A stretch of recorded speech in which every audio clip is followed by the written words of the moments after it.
Abacast services provider. We provide a complete end-to-end solution for terrestrial and pure-play internet stations, and we've just announced our new fixed-price stream packages that take the world out of streaming costs and give you all the tools you'll need to be successful and profitable.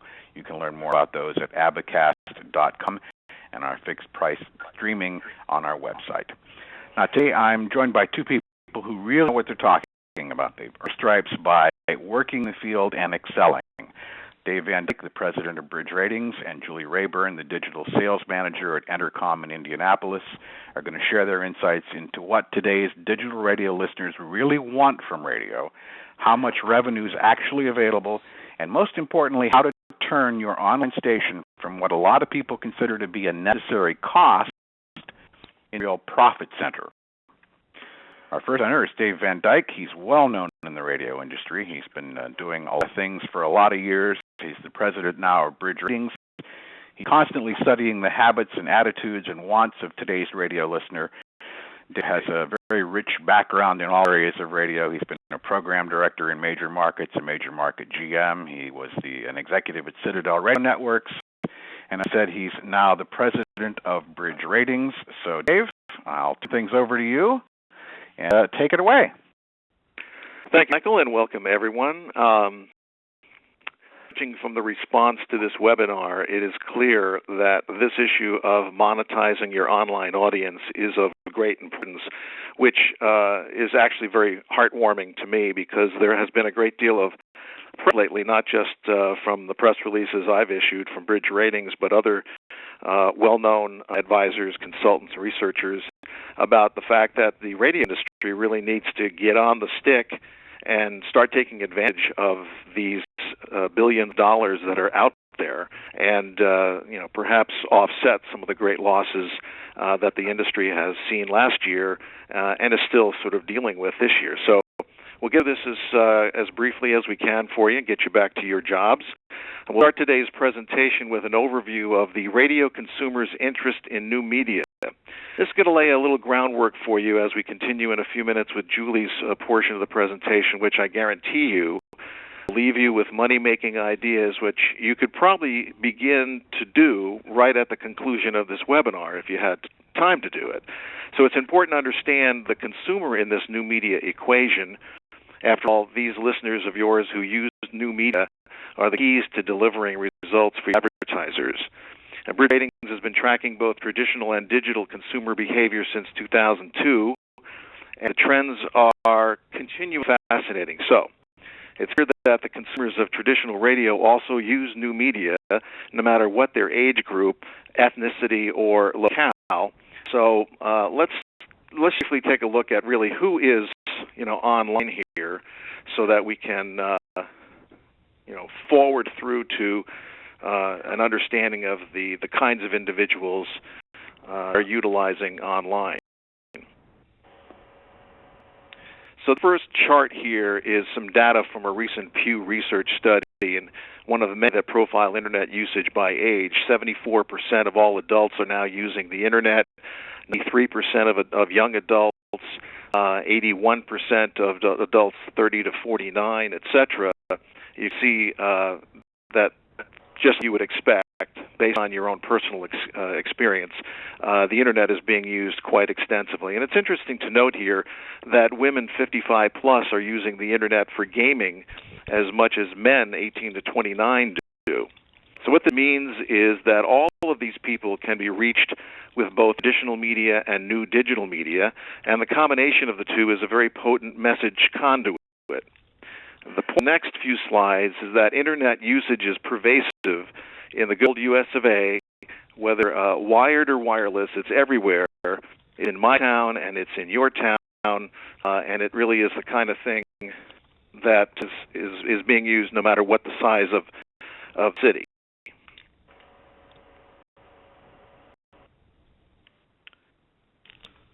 So here we see just an overview of the percentage of Internet usage based on the community type, whether it's urban, suburban, or rural.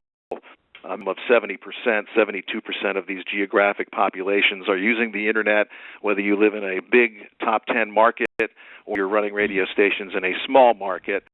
your listeners are spending most of their internet time doing things as social networking, online games, email, they're instant messaging, they're watching videos, they're doing the same sorts of things that you are.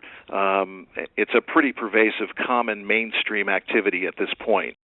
And so the rural communities was a handicap some years ago, but technology has now allowed most of us to participate in really, the greatest revolution to come along in some time since the telephone. In this particular graph here, we're taking a look at the spread of internet usage among ethnicities. And it's fairly clear to see that there's a great deal of usage across the board. Hispanics had been slow to come to the party, but at this point, it's a very common and highly used concept for Hispanics as well. And a key driver of this particular growth is the increase in accessibility of high-speed internet access in those communities. So it's clear that internet usage is pervasive by most Americans, no matter the market size or the age group. Some other interesting stats: 38% of radio listeners use the internet several times a day. That's up from 27% a few years ago. That's several times a day. 34% of teens and 37% of young 18 to 20-year-olds are called creators because they're actually out there publishing web pages and they're writing blogs and they're uploading videos. 57% of 22 to 26-year-olds, or Gen Y, are joiners. These are folks who are mostly using the social networking sites. And there's no longer any doubt that the internet has become an electronic library, town hall, and a public town square all in one. So radio's job, every business's efforts really, should collect these active users and monetize them and make it a logical extension of your business. So before we can really understand the profit angle from this deep pool of consumers, we want to understand that these folks are seeking from terrestrial radio. How do you attract a constantly evolving swarm of consumers to your website? Well, you attract them with what they are seeking or most interested in, because it's such a pervasive activity they can get it anywhere. Radio has the advantage of leveraging huge weekly audiences and attracting them to their websites. In a recent Bridge rating study, we uncovered what digital options radio consumers wanted from their favorite radio stations. So, we show you a little bit of these their interests here, and let's get to a slightly bigger version of this graph. Now, here is a ranker. It basically looks at the folks who are interested in the types of things that they want out of radio station websites.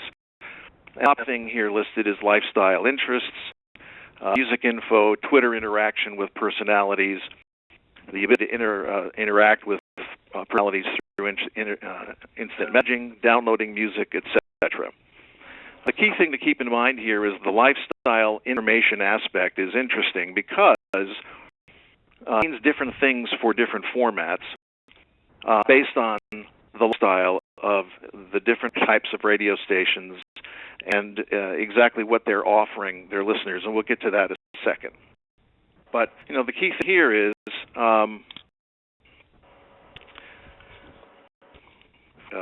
look at 15 to 24-year-old adults. These are somewhat different than the total. Lifestyle info is still of interest, but music info is predominant. All downloading music or the ability to do that through a station's website.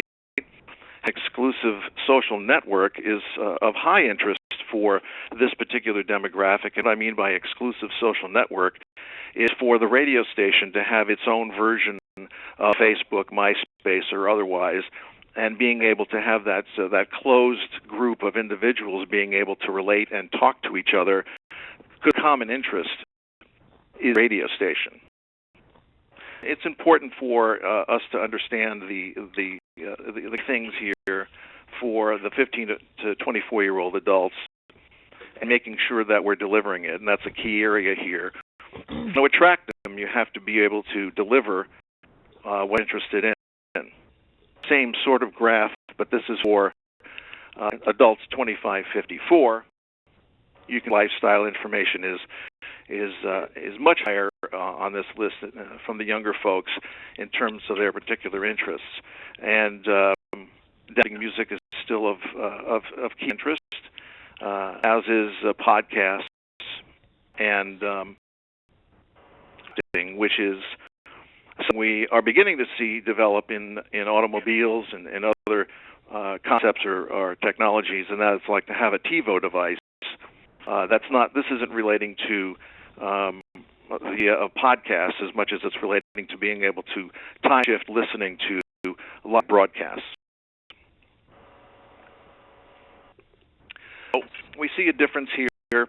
Lifestyle information is key, and websites really don't have to be positioned like your radio station, which tend to be positioned as niche properties, delivering very narrow, unique programming, clearly devised programming concepts to listeners because of the competitive nature of the AM or FM band.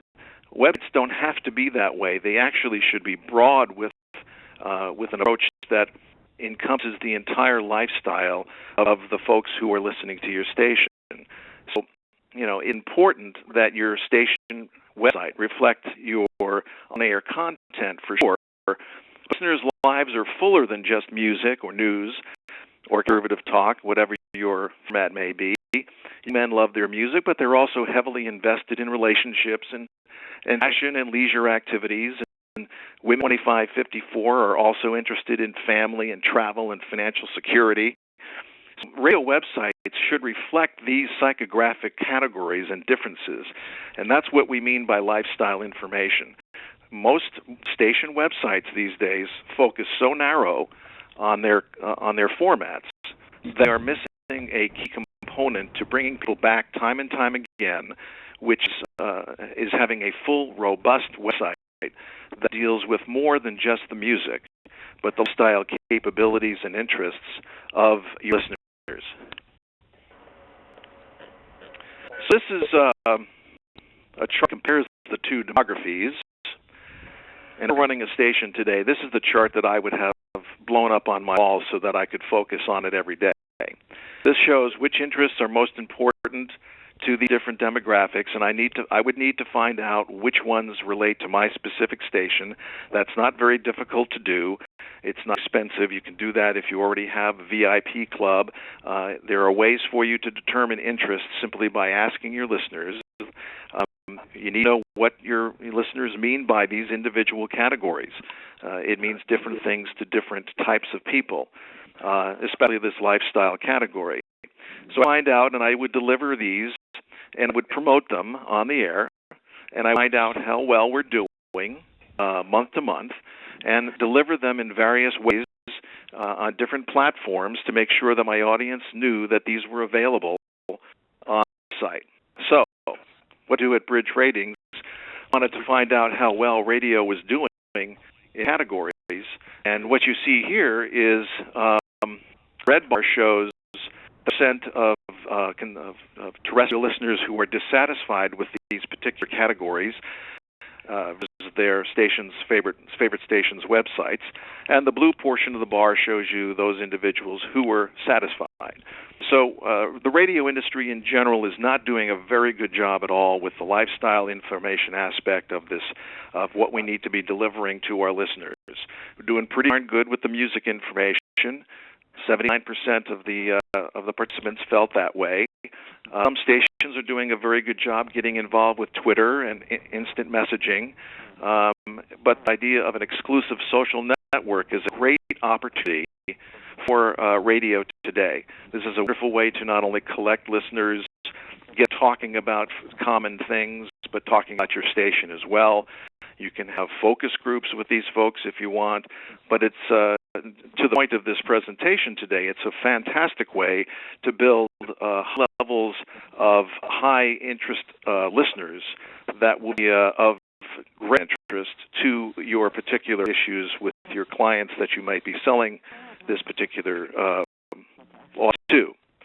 So this is the road terrestrial radio has to travel over the next 12 months, or we as an industry risk losing the traction needed to effectively compete with the other non-traditional methods of communication. And this is the reason managers happen to feel that they're against the gun here in terms of being prepared for the future.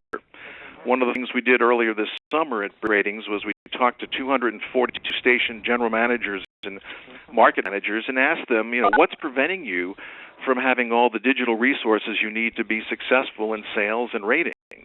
And 9 out of 10 of them felt there were issues. 92% of them thought that the budget was preventing them from accomplishing their goals, that they just didn't have enough money or support from corporate. 91% didn't have the know-how in the building in order for them to effectively run a department, have an intern or someone who volunteered from the programming department to help out. But this idea of multitasking with employees in this area of great importance is really not the way to go. And the third most mentioned item was the area of personnel. There just was not enough personnel internally for these stations to manage this concern.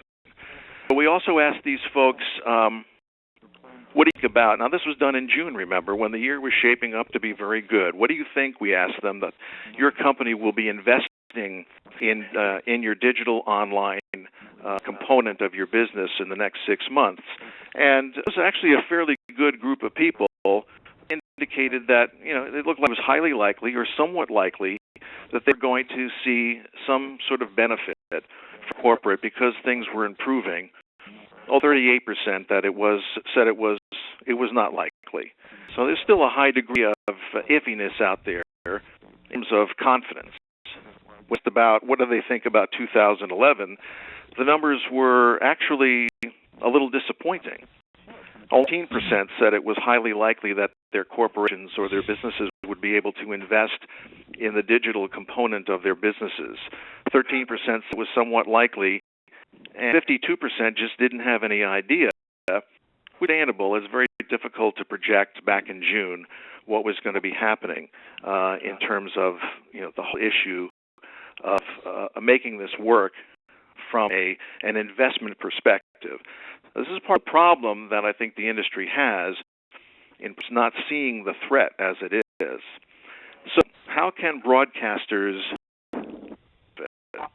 the streaming and or web-based circumstance that they have really facing them and the potential for them to improve?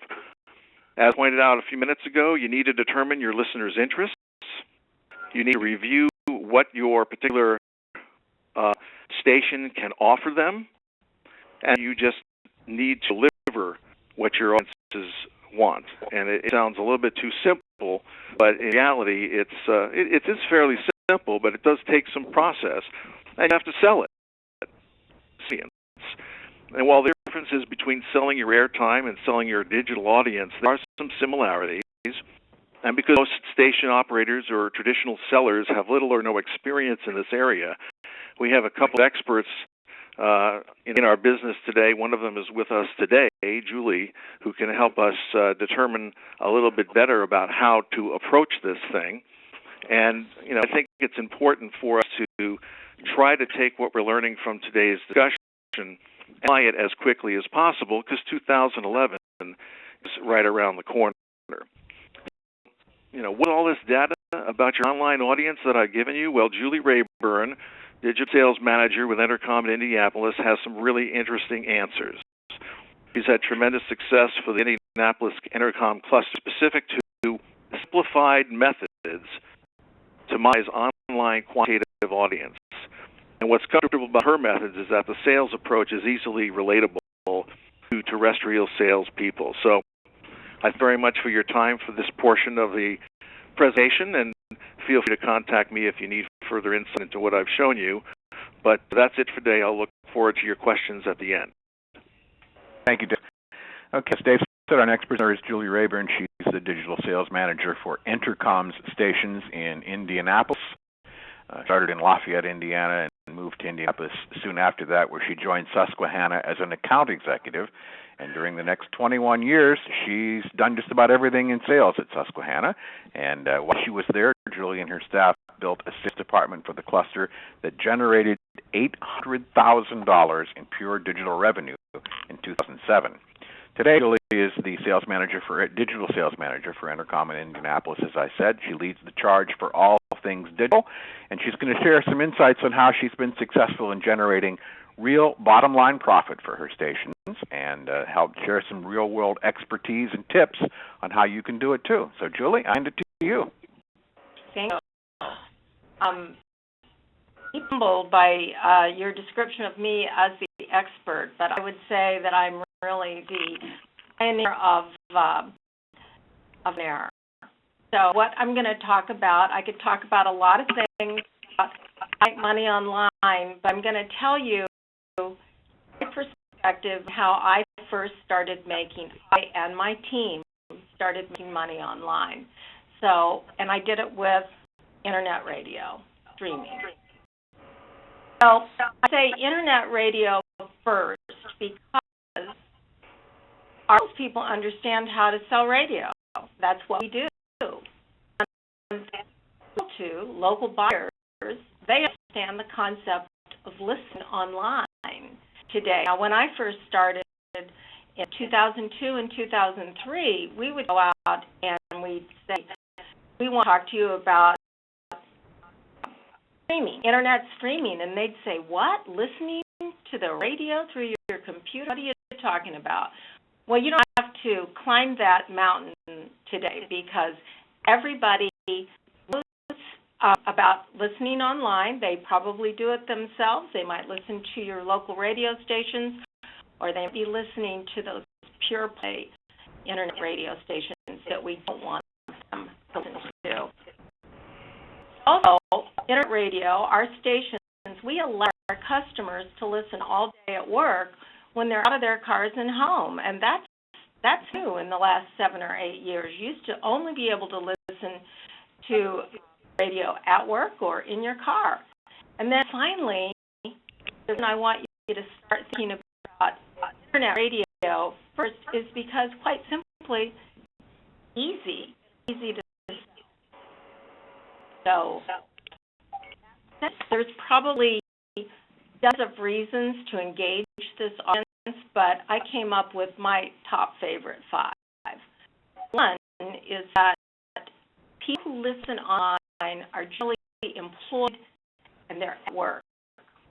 They can't be reached by traditional radio during the workday, and that's a real salient point because if buyers or advertisers are advertising with us and they're playing a schedule all day long, if we're not listening through the computer, then we're not being reached. And then most importantly, your audience today expects to be able to listen to you online. They expect it. Number 2, it's the same, but it's different because all listeners won't hear the over-the-air spot. We cover up the terrestrial spot because of the AFTRA laws, the Actors Union rules. Number 3, listen online are our most passionate consumers. They love our radio station, and usage is proving to go up every month after month after month. 4, very engaged. People who listen online listen on average of 2 hours per session. I'm probably out of the norm because when I come to work, it's my job. I log on. We have 3 radio stations.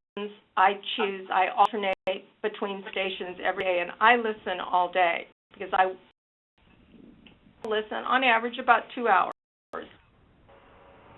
Just like terrestrial, there's a close connection to transaction, and this isn't my quote. This is Arbitron and Edison.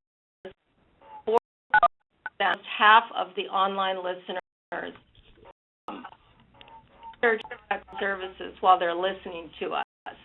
And for a third of them, actually purchase.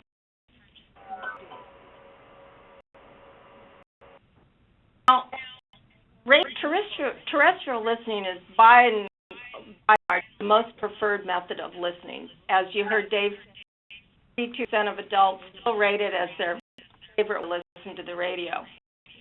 But a quarter of the people listen, they name a digital device as their favorite way of listening. Think about that. 1/4, 25% of all millions and millions of people who are listening to the radio every day say that like listening to a digital device, through their computer or through their cell phone.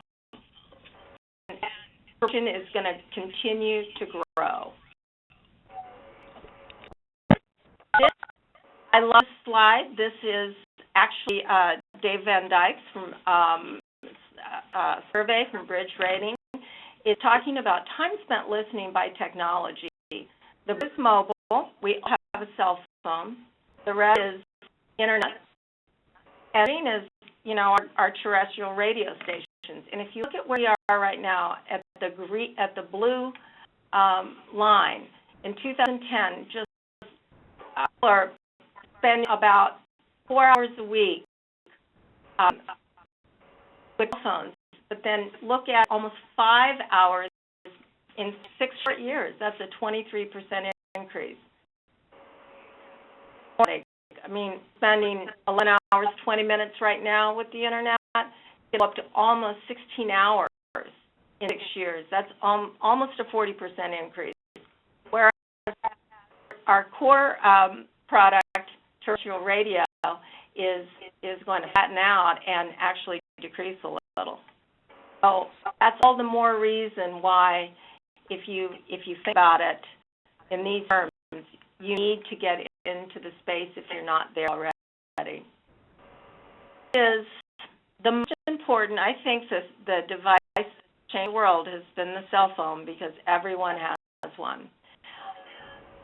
It's the company that I work for right now, and we've just wrote 78 apps across the country. Droid apps. And we're doing it. If you look at this here, every single one of those radio stations, it says listen now, listen now. We're doing it because we don't want our audiences to leave us and go to a pure play because they listen to us. And if you think back on that information that Dave Dyke shared, that 25% of the people say they want to listen through another device, through a digital device. This is the device they're going to be listening to. Us.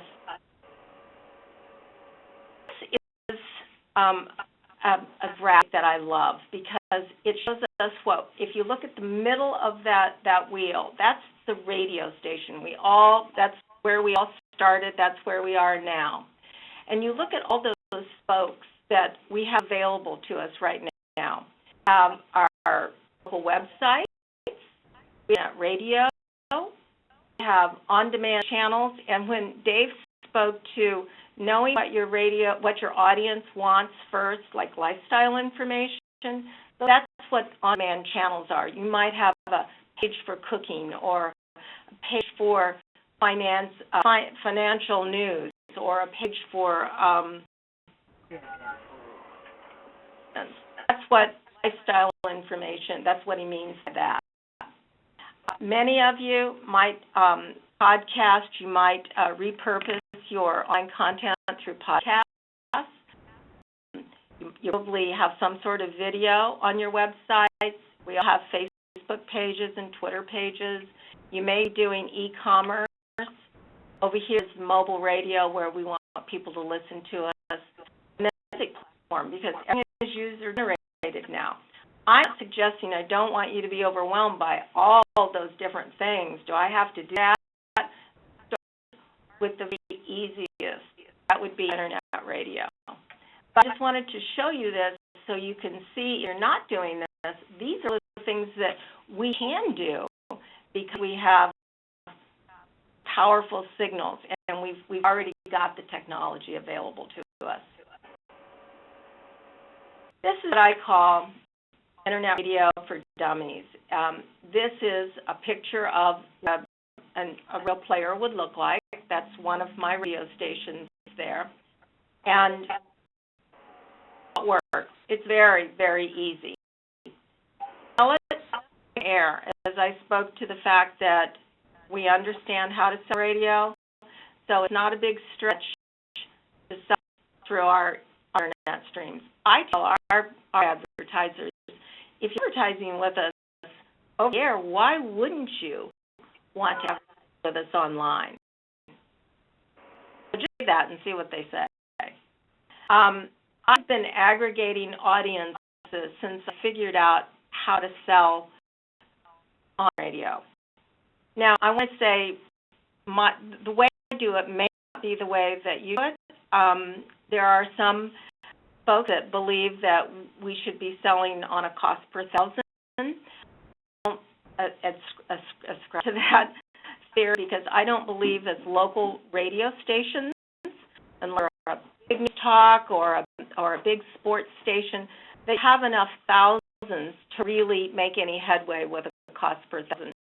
So I don't want to ever get in the weeds by doing that. So we just sell very easily. We have 3 radio stations. I take the 3 audiences, and I sell all 3 of them at the same time. So if you buy one, you're getting a matching schedule on all 3.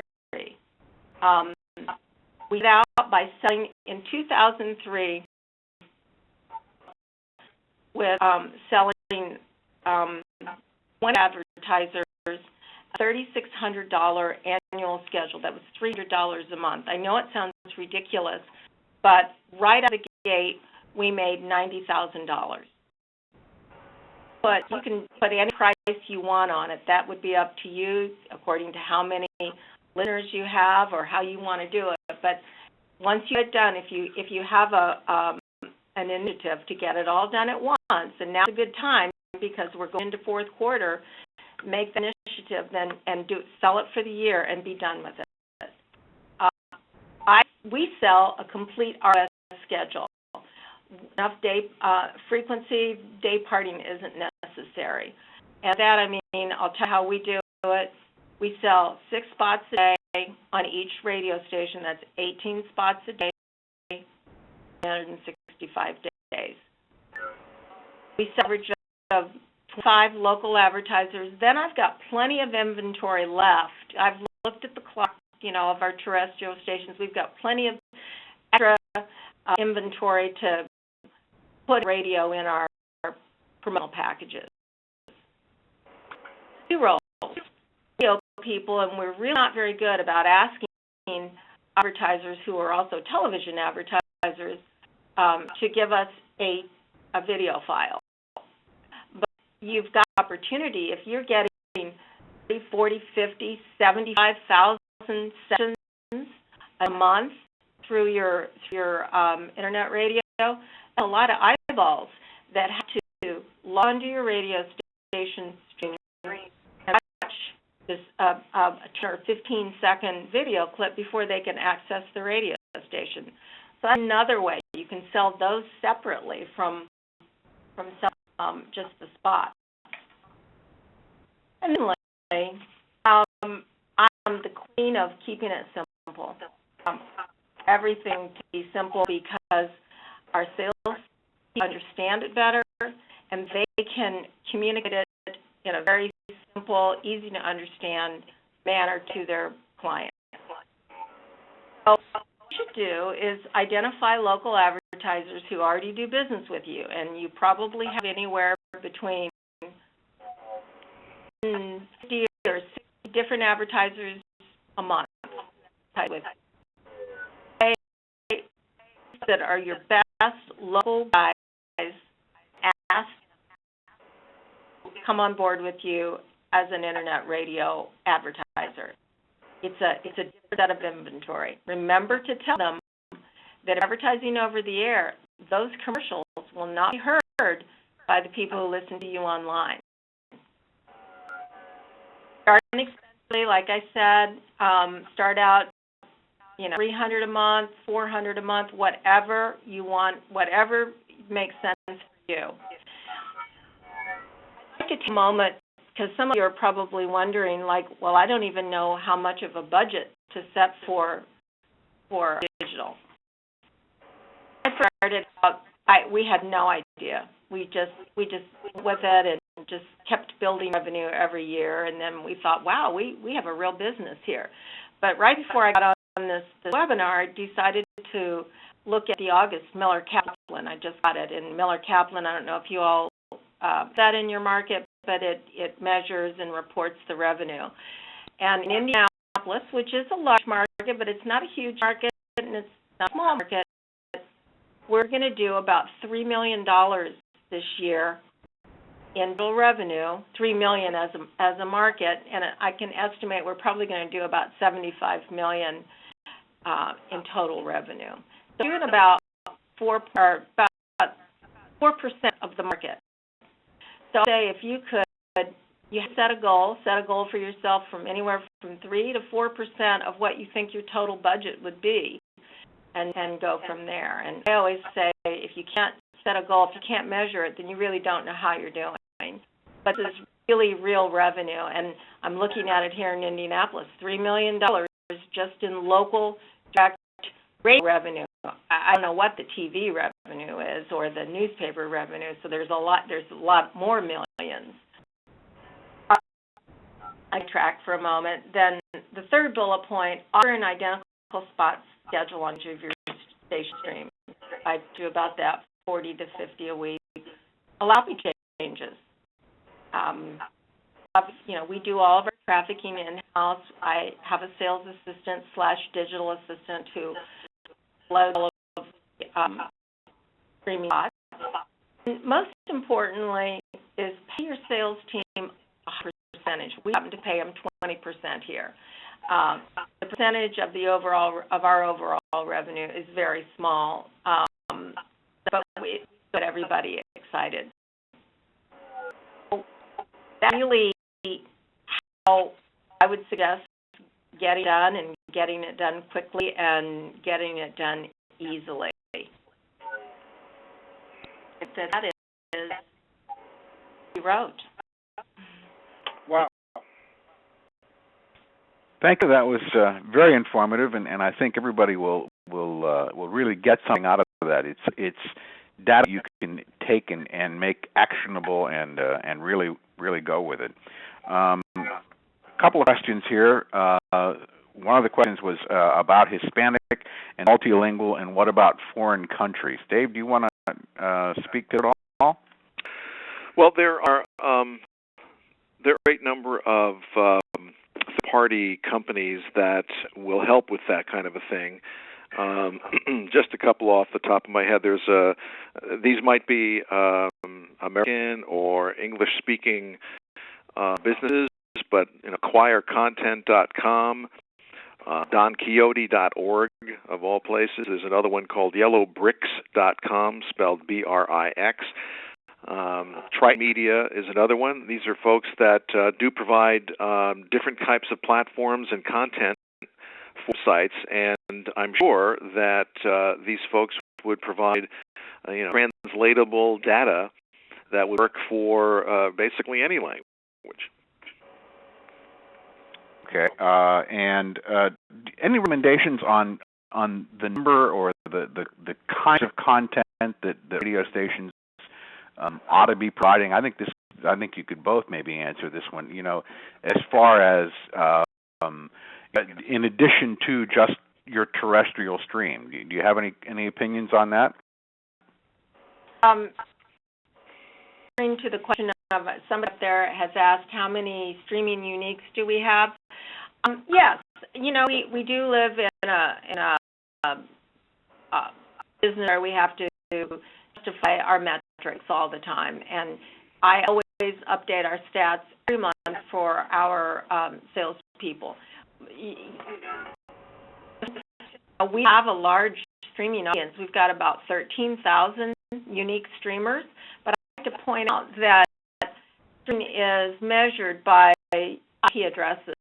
And so, for instance, all of the streaming in the building that I'm in, we have 40 employees. So I log on, I'm registered at, coming from an IP address.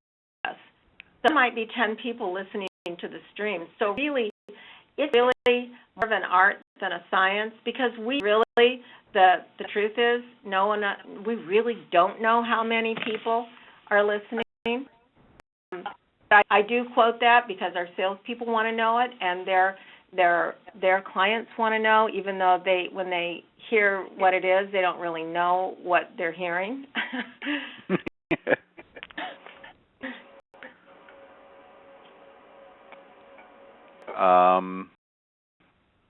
Here to see if we have any other questions. I don't see any.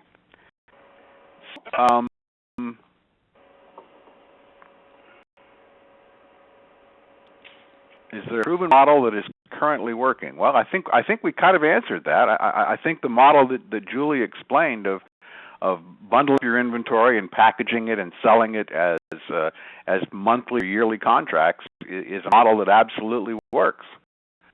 And it's pretty simple to do, and it's been demonstrated over and over again that it does in fact work. Just came in. Do you have a separate sales staff for your internet sales? No, we do not. And I'm really on the fence about that. I believe that right now in the evolution of this space that we're in, in our market, we're not calling on interactive or digital buyers specifically. We're calling on just marketing directors or media buyers, and so our whole process is very traditional. So we don't, and so I like to think that our account executives, if they've gone deep into all of the levels of their account, that they should be asking those questions, and they should be. My staff does ask about digital strategies for everyone that they talk to. Okay, another question. Are you including player banners in the price of the online commercials, or do you upsell those? I include that in the entire package. And you encourage your advertisers to do the synchronized banners so that there's a direct call to action for them? Is that something that you try to get them to do? I do, but I'm very transparent about that, because the reality is that when you go in and you log on to the streams, you're going to minimize your player. Now, we can track clicks and do, but if you're wanting clicks to your website, then you should be utilizing a different asset than our audio streams. Okay.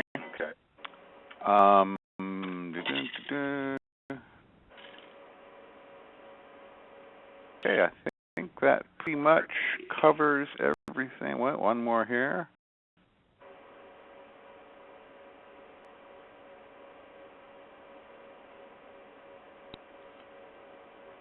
Oh, that pretty much covers our questions and answers, and so I think we'll call that complete. Thank you very much to you. Thank you, Dave, and thank you, Julie, for your great insights. And one question did come up: are we going to be at NAB? I will be at the NAB, and there is a link on our website where you can go and set up a private meeting or request a meeting, and we'll be happy to sit down and talk to you there. And I think Dave, are you going to be at the NAB? I'll be there on Thursday, Friday. Okay, so you'll be able to chat with Dave there if you'd like. And I don't know, Julie, are you going to be attending? Nobody's invited me. Would you like to come? No, I don't think so, but thank you. Okay. All right. Well, thanks very much for all of you who joined us today and spending time with us. I hope we've inspired you and that you'll take some of what you've learned and put it to work at your stations. Because at Abacast, our goal is to help you make money with your online radio station. If you've got comments or suggestions about today's webinar, I'd really love to hear them. You can reach me at mdalfonzo@abacast.com. If you ask the question and we didn't get to it, we will answer as many of them as we can via email after the webinar. And as I said, we are recording it. We will be posting it later, probably by tomorrow, I would hope, on our website at www.abacast.com and also on the radio info site at www.radio-info.com.